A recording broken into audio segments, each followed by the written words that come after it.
刚刚那个马货应该是看嘛人，而且现在风气在很高人，然后刚刚还在往这里走。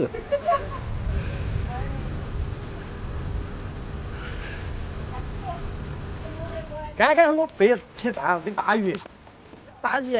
鲤鱼。鲤鱼。7、8斤哦。哦，不跑了，你还要惹我？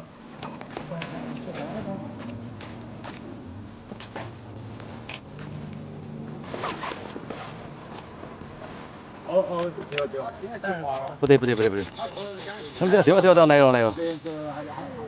跑那边去了嘛又，走那边去好点嘎。鱼在前头了。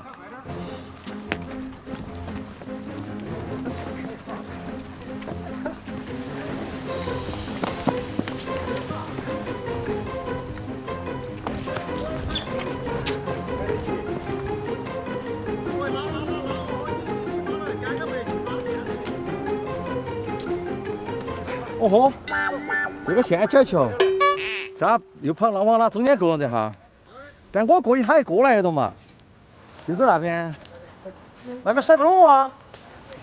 哦哟，他太精灵了嘛，就往中间走了。看嘛，鱼都还在跑，看见没？我在这等嘛，打个4去，那边他试着打嘛，打了试着看看下到边上来不得。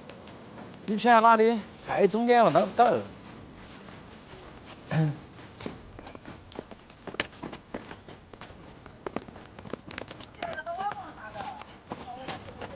看到没有？变松了。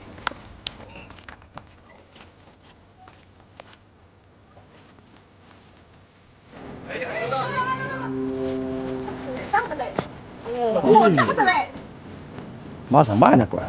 我边上了，边上要扔，我还往里边扔，我问一下看嘛。对。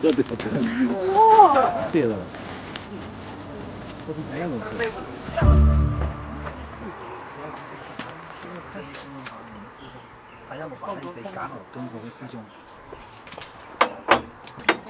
来吧，来一起，反正部长也快眼看成功了，对，就是快成功了，马上完了，大家聚。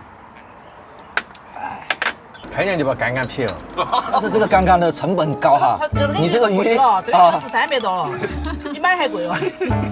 那个鸭子河现在也能钓到鱼吗？那是文鱼汤，真是文鱼汤。郭老师下班了，至于那个鸭子河走一圈，1个小时就这一盘鱼就出来了。今天这个鱼啊，它是一个插曲，就是要让你们拍，不是，要不然早就起来了。老天给我们办。其实钓鱼是有好处，是做文物修复啊。你只要进修复馆一坐着，几个小时可能都不动。那么钓鱼它其实也是这样的。我怎么感觉我一个年轻人的手还没有郭老师的稳？我在发抖，然后郭老师特别稳。这个过钓鱼，锻炼一下。给你熏他哈。